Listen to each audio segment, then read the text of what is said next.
From the Land Grant University in Urbana-Champaign, Illinois, this is the Closing Market Report. It is the 4th day of August, 2025. I'm Extension's Todd Gleason. Coming up, we'll talk about the commodity markets with Curt Kimmel. He's at agmarket.net. University of Minnesota Extension agricultural economist Ed Usset will be here. He has some thoughts on new crop corn sales, both in storage and across the scale. And then we'll turn our attention to the weather forecast. We'll talk with Mark Russo. He's at EverStream Analytics on this Monday edition of the Closing Market Report from Illinois Public Media. It is public radio for the farming world, online on demand at willag.org. Todd Gleason services are made available to WILL by University of Illinois Extension.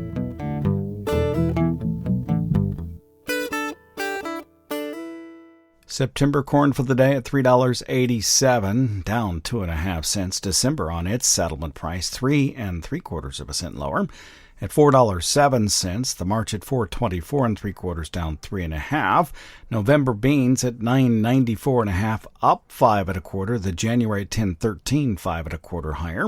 Bean meal up $6.10 at $277, and the bean oil for the day down 8 cents at $54.40. Wheat futures soft red December at 5.37.5, a penny lower, and the hard red for the day down 1 at 5.37.5. Live cattle futures up 42.5 cents. Feeders 52.5 cents higher, and lean hogs 85 cents higher for 100 pounds. Curt Kimmel now joins us to take a look at the marketplace. Hi, Curt. Thanks for being with us from agmarket.net.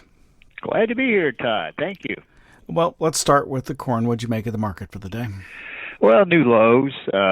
Trade seems to be getting fairly comfortable for crop prospects. Most analysts are looking at upping the yield somewhat. StoneX, assuming he's supposed to be out this afternoon with his projection estimates. We'll see what that comes in at, but there's expectations that some of the analysts are anywhere from 184 to 187 on corn yield, and upwards of maybe 53 bushels on 54 bushels on beans. So SAF News crop conditions report expect to be unchanged, 73% good to excellent. That's what it was last week. Last year we were at 67, ranging anywhere from 71 to 74. Beans unchanged at 70% good to excellent. Last year they were 68% good to excellent. So conditions are better than last year. So it's giving the trade a little confidence here on ideas that we've got the potential of a decent crop. Seasonally, these conditions reports start to roll over from the standpoint the crops start to mature and so forth. So we'll see what that has to say. But for the most part, you mentioned corn, new lows, nothing really positive there. A lot of the analysts are looking for this corn to maybe drift on down below $4. The main thing on the corn is basis. Most are in agreement that with the larger production estimate here as a nation, we'll see maybe some storage issues. And the main thing on storage and trend is just not a whole lot's been sold, priced ahead of time. And so we're going to run in a situation where there's going to be need to find some storage somewhere if you're going to hang on to it. Not a bagger to be had anywhere. A lot of producers have gone the bagging route here. So you'll see a lot of white silos laying sideways here amongst the fields here as everyone kind of scrambles to find a home. Now, we haven't started to harvest up in the upper Midwest here, still ways away, but the only thing could probably derail those expectations will probably be a Labor Day freeze, Todd. Okay, so we have this new contract low in the December corn. It is only by 3/4 cents. I guess that's good news. What are the expectations going into the overnight trade and day trade tomorrow? Are there ideas that this will continue to trend lower even this week, going into next week's crop progress and production reports? We can have a turnaround Tuesday or a so-called little recovery, short covering bounce, but upside's probably going to run into some resistance at the 10 and 20-day moving averages as resistance levels. Just above the market. Seasonally, we look for some seasonal lows here in the month of August into 1st September, so there's just really nothing out there that says step up and buy. Tariff uncertainties, still remain out there. We'll see how that news unfolds. There was really no new export news on the daily scale, any large sales so far this week. Last week, we saw some decent sales announced. Shipments are good, particularly on corn. So, as we wrap up this old crop here by the end of the month here, as the new marketing year starts September 1st, I think, we're going to meet those export expectations. Now it's a matter of new crop, the uncertainty on new crop that kind of is in the back of everybody's mind.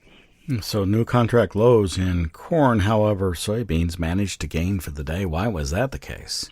Well, it was kind of herky-jerky for the most part. Bean oil was on the defensive. Malaysia palm oil stocks for the month of July was at 19-month highs, so ample palm oil stocks for a moment in through here.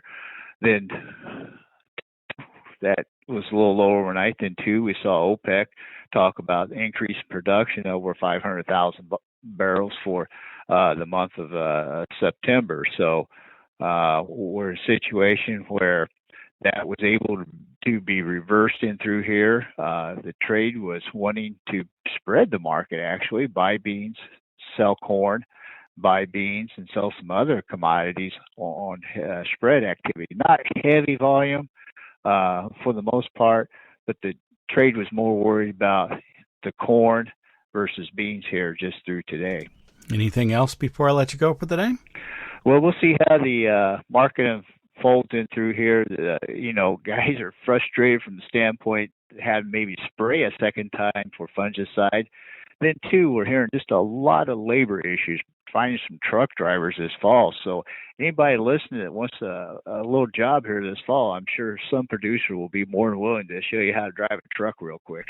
Indeed. Hey, thank you much, Curt. I appreciate it. That's Curt Kimmel. He is with agmarket.net. You're listening to the Closing Market Report from Illinois Public Media on this Monday afternoon. It is public radio for the farming world, online, on demand, anytime you'd like to hear us at willag.org or search it out by name in your favorite podcast applications. Now, if you visit our website, willag.org today, you'll find a link to register for tomorrow's 11 a.m. Central Time FarmDoc webinar, this one on PCM, Precision Conservation Management. Actually, it's on the 10 years worth of data collected from hundreds of thousands of acres related to nitrogen application rates and timing. You won't want to miss it. Register today. Last Thursday, U.S. President Donald Trump announced that he is reimposing reciprocal tariffs on products from dozens of foreign countries entering the U.S. market. That was just another move infuriating Canadian leaders. Dennis Guy has more. He's a colleague of mine at the National Association of Farm Broadcasting. On Thursday evening, U.S. President Trump announced that he is reimposing reciprocal tariffs on products from dozens of foreign countries entering the U.S. market. Trump also announced that he is increasing tariffs on certain Canadian goods from 25% to 35%, while once again accusing Canada of failing to cooperate in curbing a flood of fentanyl into the U.S. Ottawa has repeatedly proven that only very tiny amounts of fentanyl entering the United States originate from Canada, while at the same time a number of measures to strengthen the border have been taken, with those measures confirmed by U.S. border officials. Stuart True, with the Canadian Centre for Alternative Policies, is a Canadian trade advisor. True says that Canadian negotiators have been increasingly frustrated with Washington discussions, and Trump's continued blame game of Canadian-origin fentanyl just adds to those frustrations. It's economic coercion of the worst kind. That's what's happening here. They're making things up. We know that there's no real major border issue. Canada still doesn't have a very good idea of what the Trump administration wants. This is a non-issue. This is coercion. We simply don't know what they want. Earlier this week, former Canadian Prime Minister Stephen Harper spoke to the Midwestern Legislative Conference held in Saskatoon this year. Along with 4 provinces, 11 U.S. states were represented there. Harper, speaking directly to the American representatives, said that Canada must diversify much of its trade away from the U.S., as Canada cannot continue to have its economy and its sovereignty threatened by the current Washington administration. Canada must be seized with the necessity of making sure that we do not export only to you. This really is a wake-up call for this country to truly diversify its export markets. We just cannot be in a position in the future where we can be threatened. That's really critical for us going forward. And just the day before President Trump's latest tariff announcement, he put up a post on his Truth Social platform that infuriated Canadian officials. Trump posted that Canada's backing of statehood for Palestine would make it very difficult for the U.S. to make a trade deal with Canada. Tom Mulcair, former federal New Democrat Party leader, stated that with that statement, once again, Donald Trump has made a direct attack on Canada's sovereignty. This is an attempt to use a trade negotiation as a way to control Canada's independent foreign policy. Recognition of a Palestinian state has been part of Canadian foreign policy for decades. Trump thinks that he can use these trade negotiations as a hammer to break Canada's will on this. Quite the contrary. Reporting from Canada, I'm Dennis Guy.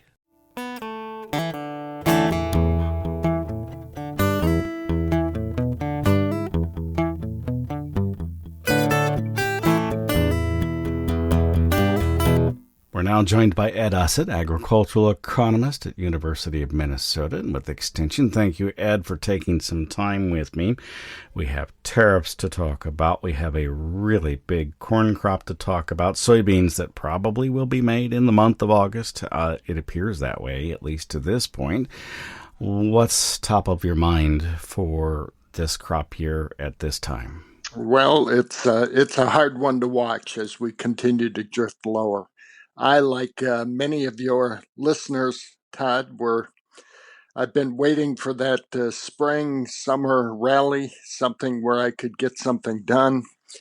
And it pains me to realize that February was the high for this year for corn, soybeans, and wheat. We had a rally in February, and I recall telling my colleagues at the University of Minnesota, who have a little bit of grain to sell from the research plots and things like that, and I'm like, you don't sell in February. We don't get highs in February. We'll do better. That was it, Todd. That was it. That was it. I'm in the same boat. I just can't believe it. Except I did make a sale in January, close to the highs, but February I ignored. Yeah. So we're all in the same boat on this for new crop corn. And even if futures don't drop, I feel like basis at harvest has got to widen out. I don't know whether it will. It's been fairly wide anyway, but man, what do producers do? Well, we have to start thinking about selling the carry at harvest. We've got big carries in the corn market, big carries in the wheat market, and even big carries showing up in the soybean market. The carry from November to July, the November contract, good grief, where is it? About $9.90, somewhere in there today. $9.90 a bushel for November. It's 60 plus cents higher out to the July. $10.50. That'll cover your interest costs easily, and throw something else in there. It's not the most exciting trade in the world, Todd. I mean, it just, if you sell the carry with a hedge to arrive in the July contract, or you call your broker and you sell the July, if the big rally of 2026 begins, you've sort of made your bed. On the other hand, maybe the big rally doesn't come, and maybe that's the best you can do. If we can get from 65 on, I'm talking Minnesota numbers now. We're trading 65 under the November contract at harvest right now. Not a real thrilling basis. I've seen worse, but I've seen better too. I think it'd be reasonable to expect that to be 30 under the July by spring. So selling the carry could turn, and I'm talking Minnesota numbers now. I apologize for that. I think most of your listeners have to add 20 cents. But we're looking at 9.25 cash soybeans in southwestern Minnesota. Selling the carry with a better basis, you could get almost $1 higher by next spring. Okay, so producers may do that. Mm-hmm. That would be for home storage, I'm sure. Mm-hmm. What do they do about the scale? Well, you're going to bite the bullet and do it. I'm really, we're going to hear talk about deferred price contracts, I'm sure, coming up pretty soon. Elevators offering you that chance. And sometimes it works. I kind of look at the deferred price contract that is sort of the Hail Mary pass of grain marketing. It can have its moments, but too often we're disappointed by it.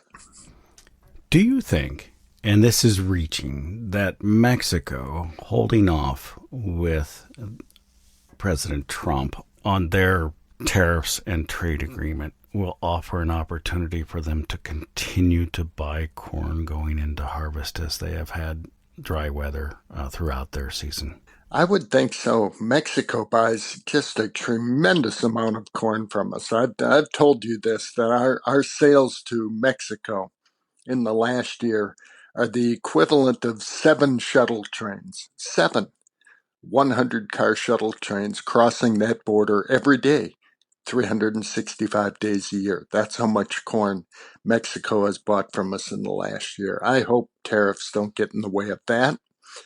I really hope not. That's a huge market for us. Well, here's what I'm thinking on the fact that you and I don't have corn sold. I'm wondering whether we can find can or have already found a corn bottom going into harvest and through parts of October, and whether if basis doesn't really widen out, you might get a better price to go across the scale. I'm kind of with you there. It is not uncommon in bearish years that we bottom early. And, a September low, an August-September low, not out of the question. That has crossed my mind. I hate getting people's hopes up too much, but that's, Come that's on, that's all possible. I have. That happens. That happens. I know. All right. Well, we'll see how that all goes. Anything else before I let you go? Well, I'm just wondering if my own home state of Minnesota can top 200 bushels an acre for an average yield. Your state, Illinois, has done that, 10 years ago, topped that. That's a big number for a state average. Iowa has already done it several times, and they'll do it again this year, as will Illinois. Minnesota's never done it. We've been 195 for a statewide average yield, and I just wonder, with conditions as good as they are, if we don't have a shot at 200 plus. We will find out more about that next week when the crop production report comes out from the United States Department of Agriculture. Thank you so very much. We appreciate it. Thank you. That's Ed Usset. He is an agricultural economist at University of Minnesota Extension.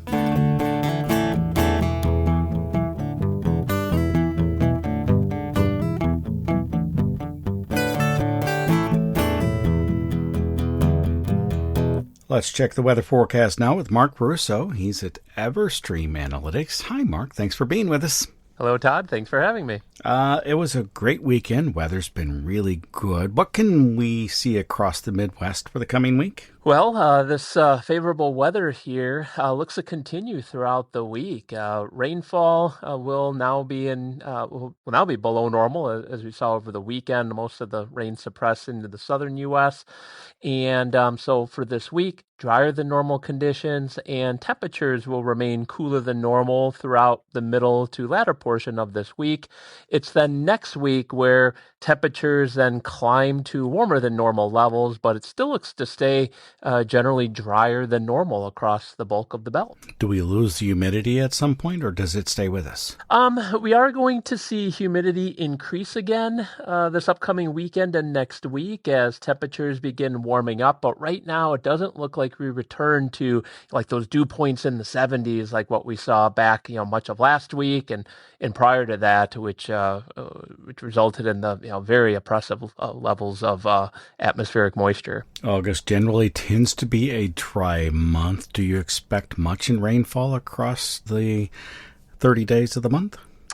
Well, it's looking like a generally drier bias, although overall it doesn't look like we're getting into any kind of extremely dry pattern or anything that looks highly anomalous on the low rainfall side of things. But certainly the first 3 weeks of August are shaping up to be below normal to various extents across the Midwest, but kind of more so on like right around that 75-80% of normal rainfall versus like less than 50% of normal rainfall. Let's check in on some other growing regions across the planet, particularly in the northern hemisphere. What do you find for Europe? Yeah, for Europe, in recent weeks, there's been cooler temperatures, an increase in rainfall, and that has either stabilized or improved crop conditions there, especially for corn and sunseed in most areas. One area that has missed out on those rains is Southeast Europe, the Balkans, where significant heat and dryness seem to really taken its toll here the past month for summer crops in those areas. Looking ahead here, we are going to see much of Europe revert back to a drier and a warmer pattern, very similar to what took place back during the month of June. So that'll be beneficial for winter crop harvesting here, but for summer crops, likely could again begin to lower yield potential from the current levels. Does that spread all the way into the Black Sea area as well? It does, at least into the Ukraine portion of things. In Russia, though, they will continue to be active and also will see cooler temperatures, especially in their northern part of the winter wheat belt. So some of the disruptions and issues that they're having there with harvesting their winter crop and some quality issues, it does look like that's going to continue here as we go through the next few weeks. Thank you very much, Mark. You're welcome, Todd. Mark Russo is with EverStream Analytics, joined us on this Monday edition of the Closing Market Report from Illinois Public Media. It's public radio for the farming world, online on demand at willag.org, where you'll find right now a link to register for tomorrow's PCM Precision Conservation Management webinar from the FarmDoc team with Laura Gentry at the Illinois Corn Growers Association and Gary Schnitke discussing PCM data related to nitrogen rate applications and timing. You won't want to miss this. There are 10 years of data there, and it should be a really good webinar on how to optimize nitrogen rates for the 2026 corn crop. I'm University of Illinois Extension's Todd Gleason.